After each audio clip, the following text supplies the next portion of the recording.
Buenas noches, el día de hoy les vamos a hablar sobre las bases fenomenológicas de las ciencias sociales. Como integrantes tenemos a Briseida Patricia Schettini Sánchez, Gloria Nayeli Quichimbo Zumba, David Israel Casacando, Adrián Arturo Rezabala Mero y quien les habla Belén Monserrat Toctotoctequiza.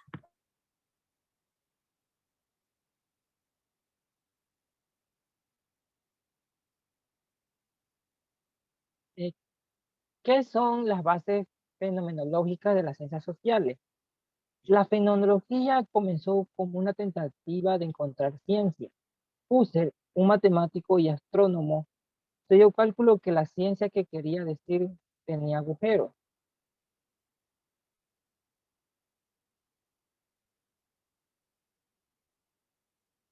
En el desarrollo de su investigación lo llevó a diferentes etapas y él se centró en diferentes preguntas que muestran todas sus intenciones originales. La filosofía ha sido un juego de opinión a lo extenso de la historia. Como objeto de estudio, en la fenomenología se reúnen actualmente en conferencias o congresos. Estamos presentes con dos visiones: fenomenología descriptiva y interpretación. Aquí además, la acción rígida, hay que prestar atención a desplazamientos territoriales. Es un estudio epistemológico en curso.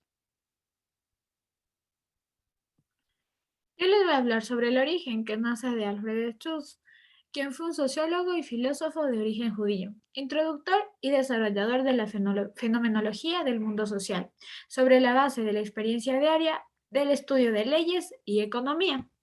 Por hechos, lo que realmente tenía que preocupar a un científico social es el análisis del sentido común.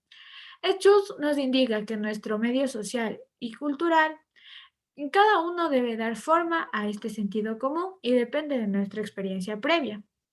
Cada uno de nosotros se posiciona en nuestra vida de una manera única y este autoposicionamiento no ocurre como una respuesta mecánica al entorno que nosotros tenemos físicamente. Es nuestra experiencia subjetiva.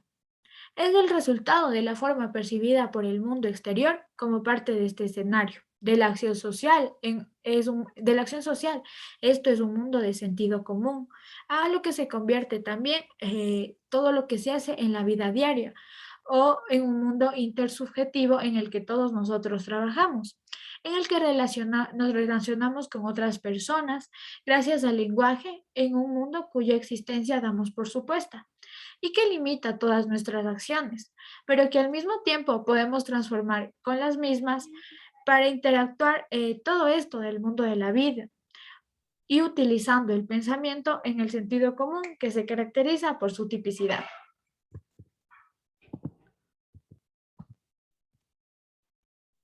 Es importante saber que el sociólogo Max Weber es quien más influyó en su pensamiento por medio de la sociología comprensiva. La otra gran influencia es la del fenomenólogo de Edmund Husserl, tomando la idea de la actitud natural. Su teoría es ante todo una sociología desde la que podemos analizar cómo todas las personas damos sentidos a nuestras acciones y a todo el mundo en el que vivimos. Por lo tanto, no es más que una sociología de toda la vida cotidiana, sino de comprender cómo es posible que un mundo social y simbólico sea en el que nosotros habitamos. Para comprender más la fenomenología de Schutz, esto nos sirve para comprender todo nuestro comportamiento e inclusive el de las personas que se da en la vida cotidiana, del mundo real en que nosotros vivimos, a partir de los significados que se da la acción que toman como parte de la cultura, pero que también se van construyendo en un curso de nuestras interacciones y por medio de la experiencia vivida. Entonces, nuestra experiencia vivida es la única experiencia certera, compartida en la que aprendemos, en comunicación con todas las personas, a definir las situaciones en las que desarrollamos nuestra vida. En el mundo la vida tiene estructuras integradas que nos facilitan, pero podemos cambiar esto a través de la acción. Y para entender el comportamiento, debemos tener en cuenta la realidad social y la forma de tipificación, que regula toda la conducta de nosotros, debido al sentido que se le dan a las operaciones y a la representación en que se perciben y se precisan todas las situaciones.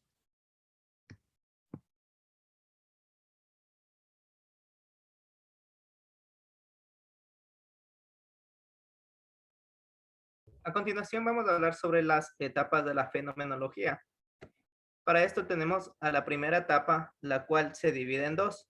La primera, que tiene su origen a inicios del siglo XX, en donde su característica principal es que se basan en lo que son las ciencias formales, la percepción, el lenguaje y todo lo que tiene que ver en cuanto a la memoria, la empatía, la expectativa y la imaginación.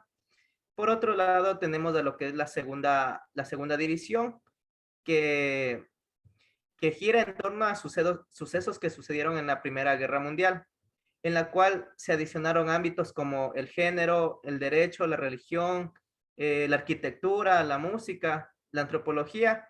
Y una característica principal de esto es que cabe recalcar que tuvo como eje fundamental el método eidético. La segunda etapa, por otra parte, data sus inicios por el año 1913, teniendo como propuesta una fenomenología constitutiva, en donde lo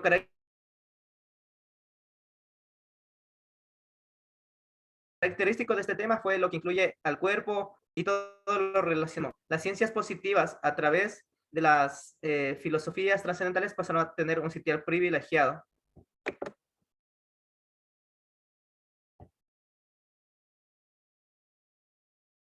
Ya. Por otro lado, tenemos que en el siglo pasado, a finales de los años 20, nace la fenomenología existencial, en donde el teatro, la literatura y todo lo que respecta al género se lo adicionan conjunto a la política, a la vejez y a la etnicidad.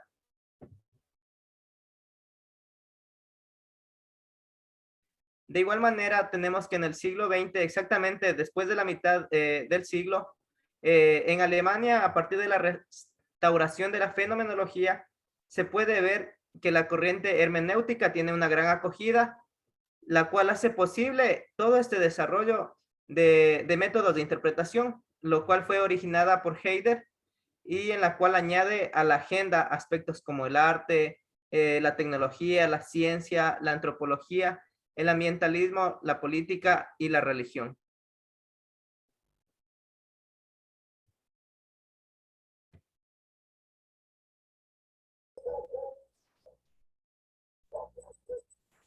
Exponente. Este método fue propuesto por Edmund Husserl. Método fenomenológico. Consiste en examinar todos los contenidos de la conciencia, determinar si tales contenidos son reales, ideales, imaginarios. Interpreta el significado de las experiencias de vida en diferentes individuos.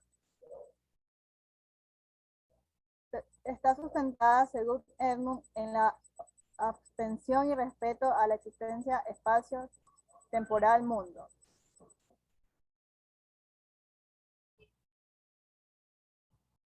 Se aplica en examinación de los contenidos de la conciencia, determinar si los contenidos son reales, ideales e imaginarios, suspender la conciencia fenomenológica y describirlo en su pureza.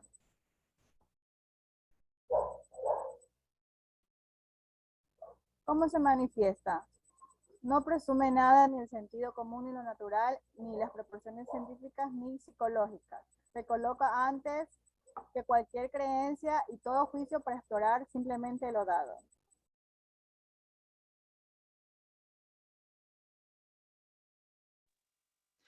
Representantes de fenomenologías. David Hume, defensor del excepcionismo, adoptó un enfoque fenomenológico en la teoría de la naturaleza humana.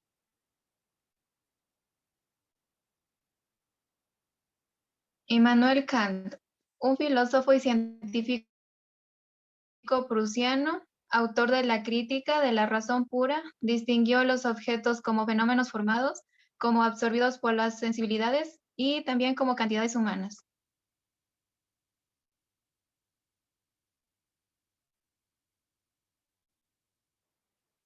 Edmund Husserl fue un filósofo moravo, discípulo de Franz Brentano y Carl Stumm.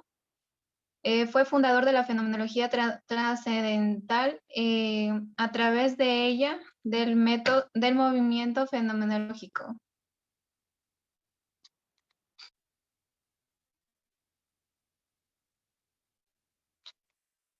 Otro es Martin Heidegger, fue uno de los más importantes filósofos alemanes del siglo XX.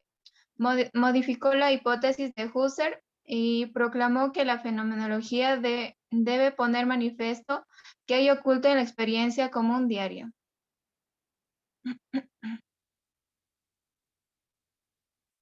Y los tres últimos, que son Gaston Bachelard, fue escritor francés, redefinió el concepto del simbolismo y gracias a él la fenomenología de la imaginación material. Luego tenemos a Max Scheler, quien desarrolló el plan de Husserl y comprendió, y trató de comprender el método científico. Y por último tenemos a Maurice Merleau-Ponty, quien fue un filósofo existencialista, estudió la fenomenología del cuerpo en la cognición, la sociedad en la fenomenología de la conciencia.